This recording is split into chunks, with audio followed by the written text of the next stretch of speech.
так получилось, что в прошлый раз я проповедовал и говорил о притче о блудном сыне. И в этот раз, ну, уж так получается, что Господь конкретно об этом побуждает меня говорить. И был сегодня такой блок свидетельств. Наверное, те, кто меня знают поближе, подольше, может быть, для них это свидетельство будет не сильно актуально, ну, может быть, что-то, какие-то новые знания обо мне у них добавятся. Но те, кто меня не знает, я надеюсь, что это будет интересно и полезно. Тоже так меня братья попросили немножко о себе посвидетельствовать, как я вообще сюда попал, за эту кафедру, и как я вообще попал в Сочи. Но путь мой начался давным-давно, еще и в 1984 году. Я родился в Ростовской области, есть такой город Белая Калитва. В общем, я родился там. И знаете, может быть, кто-то меня сейчас услышит, потому что через это проходил.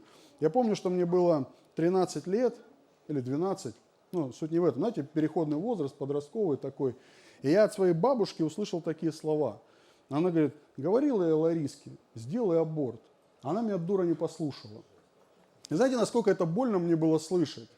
Мой отец бросил меня, когда мне было 4 года. Он был наркоман и жизнь свою закончил подобающим образом, скажем так. Я его больше не видел. Моя мама вышла второй раз замуж.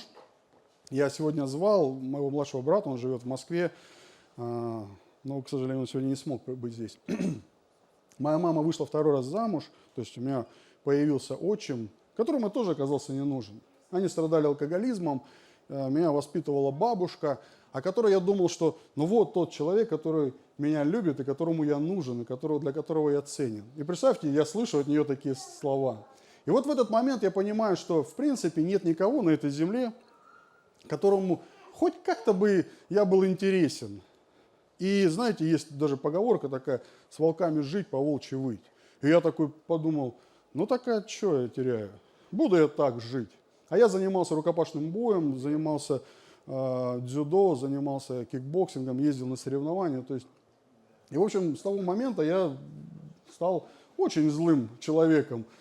И я подумал, что отношения, скажем так, они достигаются через силу. И пытался всячески это демонстрировать. И, знаете, прошло еще какое-то время, я начал употреблять алкоголь, начал употреблять наркотики, скатывался все глубже и глубже. И подумал, ну, наверное, это город, наверное, эта компания так на меня влияет. Знаете, как с кем поведешься, так тебе и надо. Я думаю, ну, это они виноваты. Я сейчас как уеду, как станет все хорошо в моей жизни. Я переехал в Москву. И, знаете, у каждого наверняка бывают этапы или моменты в их жизни, когда к ним стучится Господь. Что-то внутри тебя говорит о том, что, слушай, ты живешь не своей жизнью, ты живешь не так, как нужно, не так, как хотелось бы, не так, как ты об этом мечтал, не так, как ты это себе представлял. И в Писании, в книге Откровения есть такой стих. Давайте откроем, прочитаем его вместе с вами. Книга Откровения, 3 глава, 20 стих. Это говорит Иисус.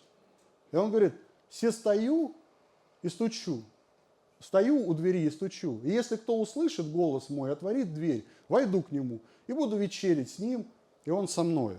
Ну, если по-русски, он говорит: я стучу в твою дверь, если ты откроешь, я буду ужинать с тобою. И знаете, мне нравится эта фраза, это выражение, что Иисус, Он джентльмен. Он никогда не приходит с пустыми руками, и Он не выламывает двери, как это делали кто-то когда-то в моей жизни. Он стучит. И знаете, чаще всего его голос или вот этот его стук, он как шепот. Знаете, если ты слышишь крик в своей жизни, то, скорее всего, это кричит твоя плоть, это кричит какая-то похоть, это кричит какое-то искушение, которое говорит: да давай, нормально. Ты что, не мужик, что ли? Сделай. Ну, в общем, первый стук в моей жизни произошел, наверное, лет в 17. Я помню, мы с моими друзьями, с которыми я вместе тренировался, потом мы переквалифицировались, и мы ходили по разным учебным заведениям и, в общем, отбирали деньги у студентов. И вот в очередной раз, скажем так, я поймал такую жертву, забрал очень много денег, я не знаю, откуда у этого парня были деньги, И когда я приехал домой, я встречался с девушкой и купил ей в подарок золотой браслет. И привез ей этот подарок, естественно, нетрезвый. И она мне такая говорит: откуда у тебя деньги? Я говорю: какая тебе разница? Ну, я же мужик, я же обеспечиваю. Она говорит: слушай, а ты никогда не думал, вот когда ты у человека забираешь, что ты забираешь последний, возможно, сейчас он умирает с голоду. Знаете, это такой был стук в мою дверь. И, конечно, когда мне друзья задавали этот вопрос, или кто-то, я там, да что там, блатные не танцуют, там все дела. Но когда я пришел домой, этот шепот, который мне говорит: слушай, ты не тем путем идешь. Я вообще-то другого от тебя хочу. Я-то не знал этого голоса раньше. Я думал, это совесть. Но у настоящих мужиков нет совести. Ее нужно глушить. Я пытался ее глушить дальше наркотиками, алкоголем. Прошло еще какое-то время. Я женился. Слава Богу, у нас родился ребенок, который сегодня сюда выходил, точнее, которая стала частью церкви. Слава Богу. Я благодарен Богу, что ты у меня есть, Саша. Так вот, родилась дочь, и, может быть, кто-то помнит, совсем недавно была пандемия. И вот нечто подобное было в 2008 году. Был свиной грипп, птичий грипп, каких только гриппов этих не было. Мы с моей супругой вели, мягко говоря, нетрезвый образ жизни. Иммунитет был посажен, и она заболела этим гриппом. И впала в кому. В коме она провела практически 2 недели. Головной мозг был поражен вирусом, внутренние органы не работали, то есть она не могла сама дышать, не работала печень, легкие, почки, была подключена ко всем этим аппаратам. И в мою жизнь произошел второй стук.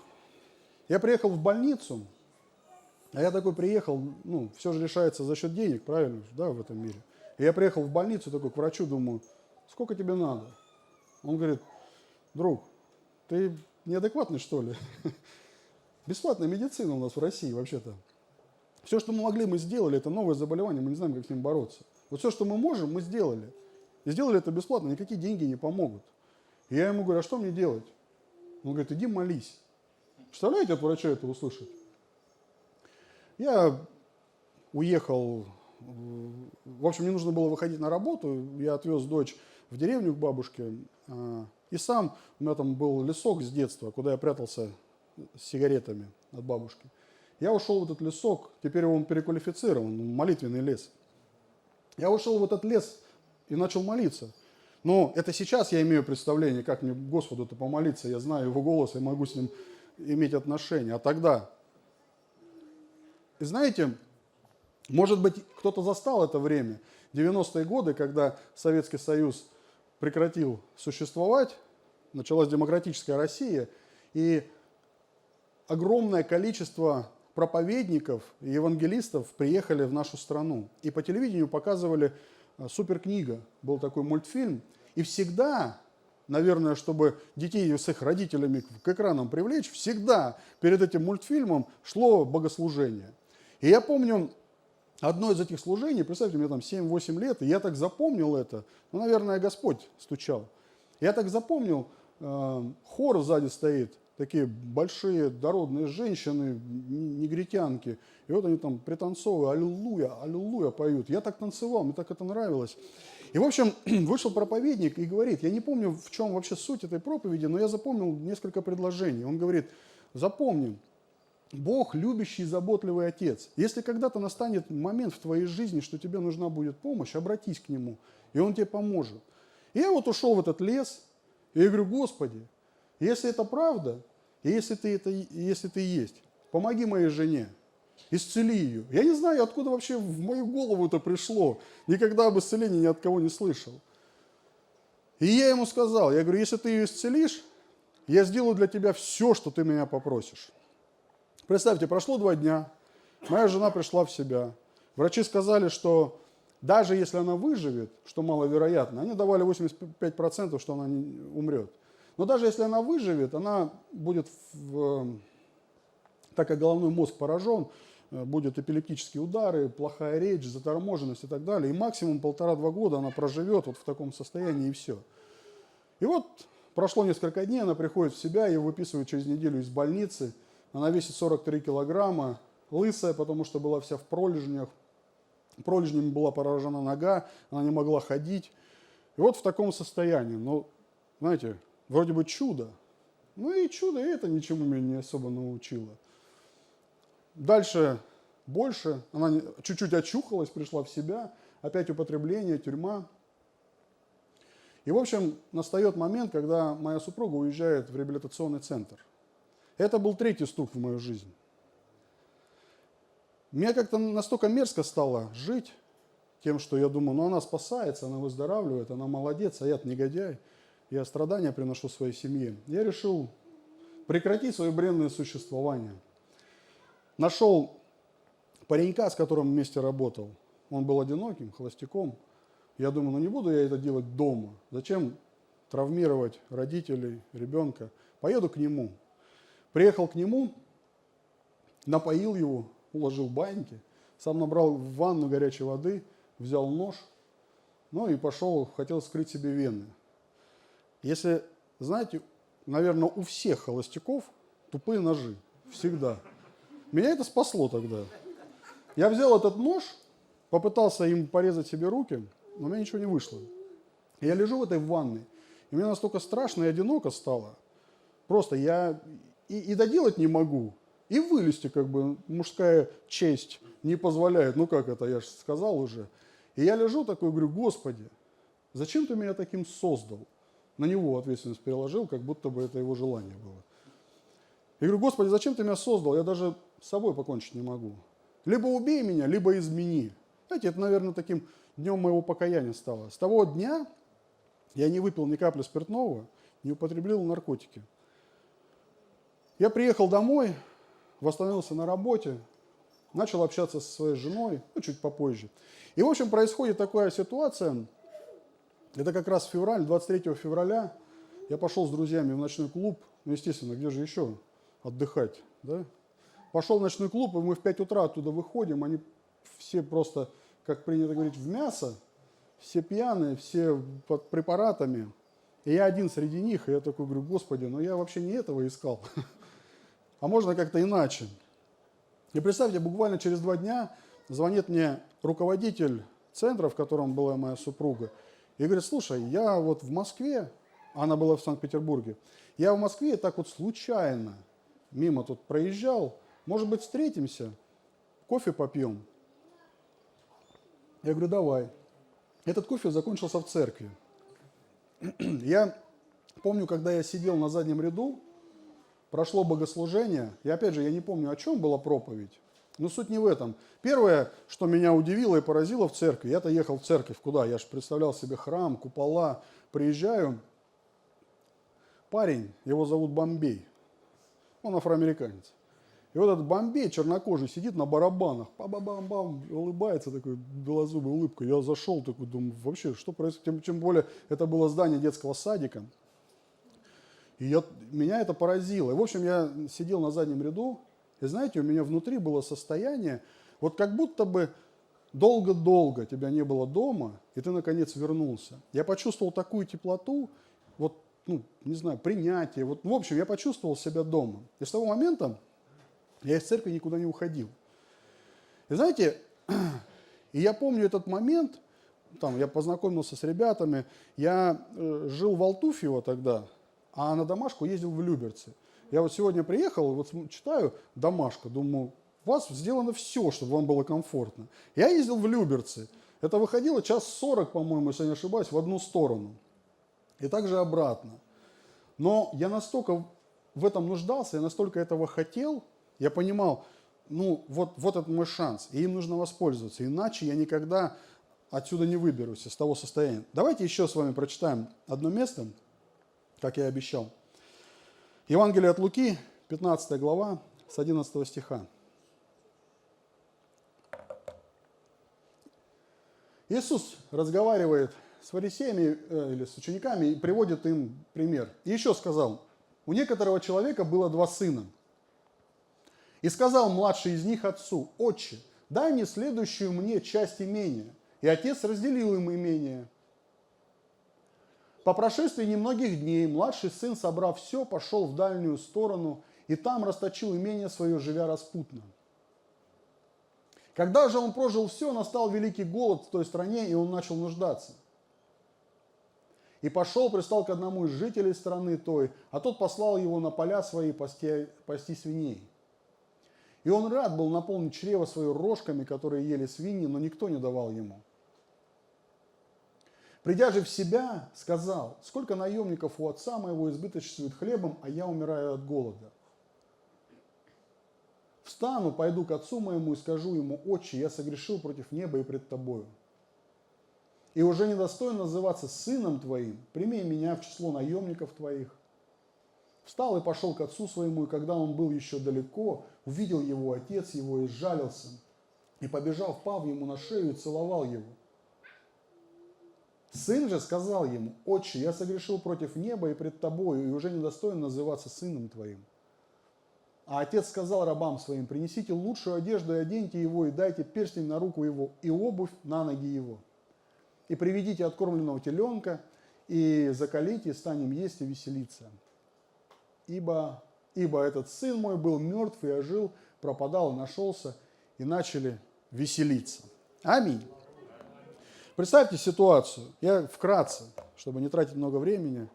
Жила-была семья, нормальное имение, все было хорошо. В какой-то момент этому сыну пришло в голову. Я не знаю, может быть, у него так же, как и у меня, как и у кого-то из некоторых, была детская травма. Может быть, что-то батя ему там, когда коров в стадо загонял, и что-то там сыну своему сказал, что его так обидело, поразило, и вот он принимает это решение, говорит: а пошло оно все, дайте мне мои деньги, хотя какие твои деньги, да ты и так на содержании здесь. Ну, в общем, он уходит и все расточает.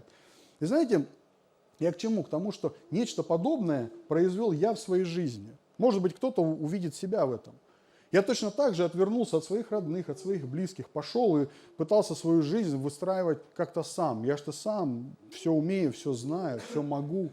И вот в какой-то момент, когда этот паренек уже был на грани и готов был есть со свиньями из одного корыта, но написано, ему не давали. Знаете, у меня был один такой момент в моей жизни, когда я полгода жил на улице.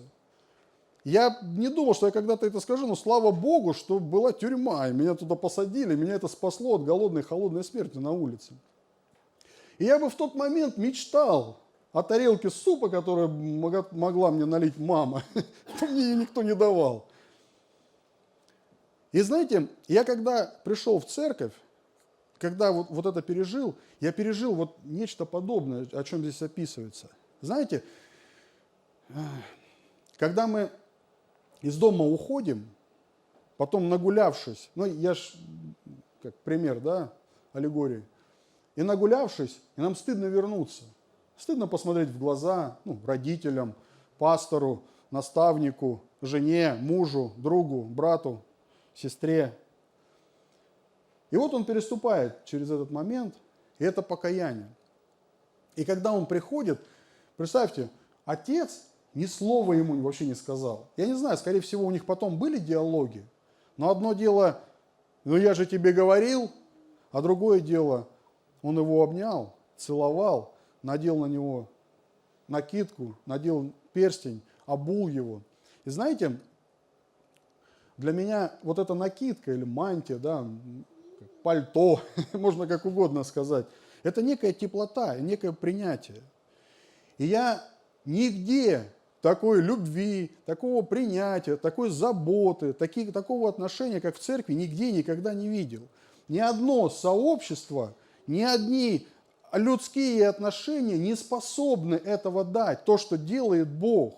Мы сегодня пели песню о том, что его сердце наполнено желанием, чтобы все люди спаслись, чтобы они пережили вот это состояние возвращения домой, принятия, объятий, теплоты, радости, любви, которую дает Бог.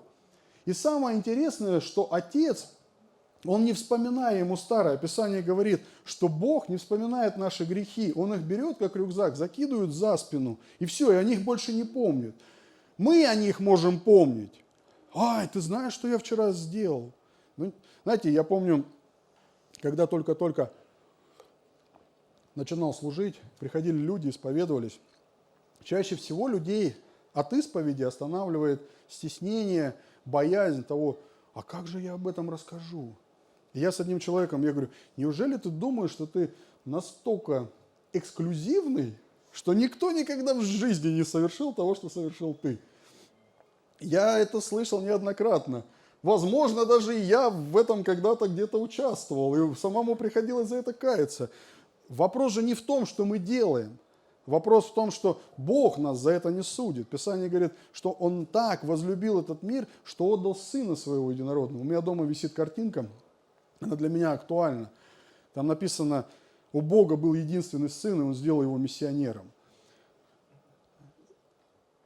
У Бога был единственный Сын, и этот Сын добровольно отдал себя ради того, чтобы мы эти объятия Божьи могли переживать в каждом дне. Чтобы мы эти объятия Божьи, эту заботу могли переживать в теле Его, в церкви Его. И второй момент, написано, что Он надел перстень. Перстень – это управление. Знаете, мы недавно с одним братом разговаривали на эту тему по поводу благодати, по поводу любви Божьей.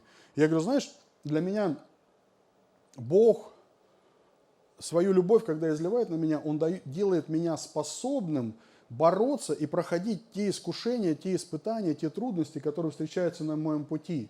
Есть история про Каина и Авеля. И когда один брат о другом начал помышлять, он еще даже не готовил этого убийства, он только начал думать и негативно относиться к своему брату, и Бог к нему приходит и говорит, сынок, грех на пороге дома твоего, но ты владычествуй над ним. Вот когда мы в эти объятия Божьи попадаем, Бог дает нам способность и возможность владычествовать над этими искушениями, которые вокруг нас. В нас появляется эта сила, которая способна, может и дает нам возможности это все проходить и преодолевать. И я понимаю, что Отец вот этим своим поступком, надевая этот перстень ему на палец, он ему говорит, теперь ты способен управлять тем, чем я обладал, ту силу. Иисус говорит, та сила, которая во мне, вы можете, и даже больше. И давайте еще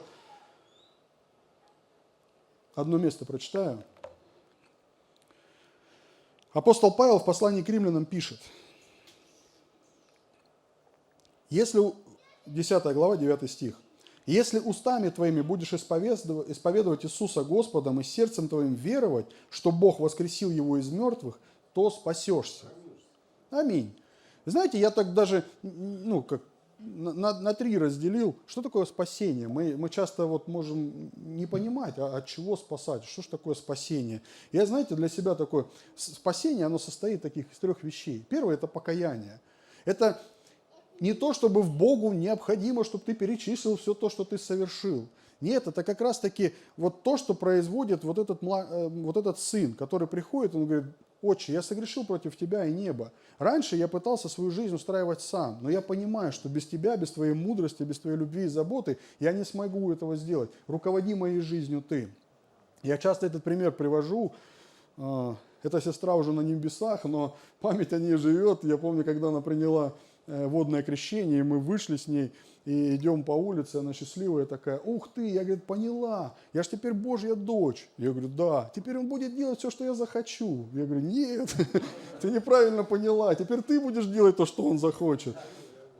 Знаете, так вот, покаяние – это как раз-таки принять вот это божественное отцовство и начать делать то, что Он хочет в твоей жизни, реализовывать тот потенциал, который Он вложил в тебя, потому что это Он Творец, потому что это Он Господь.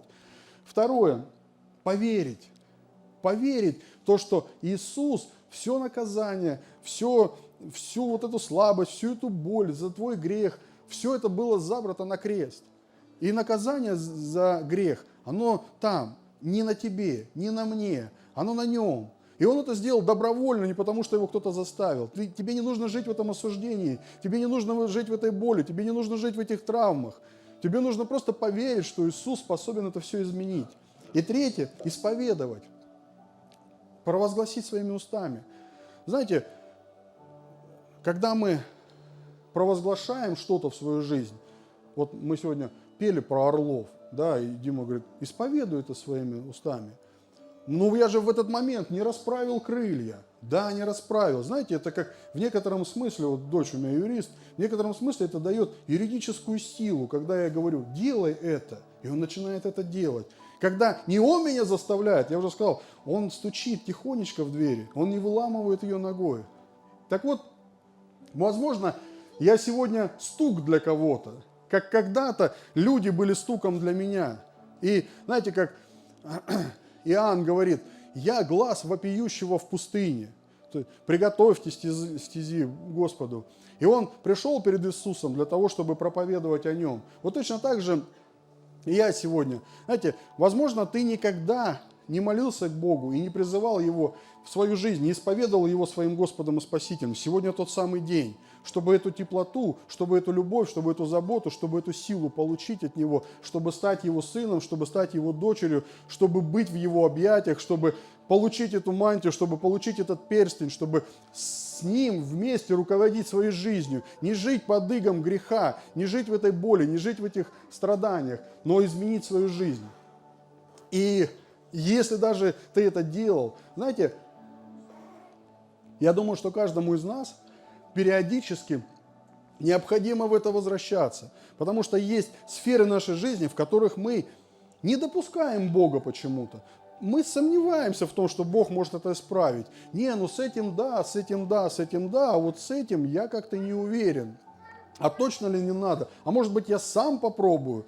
Знаешь, во всем с Богом, а тут решил сам. Так вот, тоже и для этих людей я тоже сегодня стук в эту дверь. И знаете, давайте встанем, будем с вами молиться. Я бы хотел попросить вас, чтобы мы закрыли глаза, и когда мы будем эту молитву произносить, сделайте такое действие. Представьте в своей голове эту дверь, в которую раздается стук. И за этой дверью стоит Иисус и стучит. Представь ту, не знаю, ту комнату, в которую тебе необходимо Его пустить. Представь ту боль, которую тебе необходимо решить. Представь ту травму, которую нужно исцелить. Представь, не знаю, те обиды, которые нужно выбросить из твоей жизни. Пусть в эту комнату, пусть в эту дверь войдет Иисус сегодня. Если ты первый раз это делаешь, просто своими словами попроси Его стать твоим Господом и Спасителем, чтобы Он навсегда изменил твою жизнь, как когда-то изменил мою и многих-многих миллионов людей. Господь, я благодарю Тебя сегодня за это время, за то, что мы вместе здесь, Господь, за то, что мы можем служить друг другу, за то, что мы можем наполняться Словом Твоим, за то, что мы можем принимать Духа Твоего Святого, Господь. Я знаю, Господи, что в каждом из нас есть сфера нашей жизни, которую бы Ты хотел изменить. Благослови, Господь, во имя Иисуса Христа. Если в этом зале есть люди, Господь, которые никогда не соприкасались с Тобой, постучи в их дверь, Господь. Пусть эта дверь будет открыта, пусть двери их сердец, они распахнутся для Тебя, Господь. И как Ты говорил, как Ты обещал, Ты войдешь в эту дверь и навсегда поселишься там, и останешься там, и будешь там. И как апостол Павел говорит, и я буду во Христе, а Христос будет во мне, и уже не я живу, но Христос. Благослови нас, Господь, и благослови каждого человека, Господь, который нуждается в какой-то сфере своей жизни, Господь, чтобы Ты вошел. Помоги нам, Господь, распознать, помоги нам увидеть, помоги нам почувствовать, узнать, какая дверь нуждается в том, чтобы мы ее открыли, Господь. Пусть она не будет заперта изнутри, Господь, но будут распахнуты для Тебя, чтобы свет Твой, благодать Твоя, милость Твоя проникла во все уголки нашей души и нашего тела. Во имя Иисуса Христа. Благословляю Тебя, Господь, благодарен Тебе за это время, за то, что мы в доме Твоем, за то, что мы служим друг другу. Благослови нас, Господь. И пусть этот день, пусть эти мгновения, пусть это слово, Господь, оно навсегда изменит нас, и каждый выйдет отсюда измененным, исцеленным и наполненным во имя Иисуса Христа. Аминь.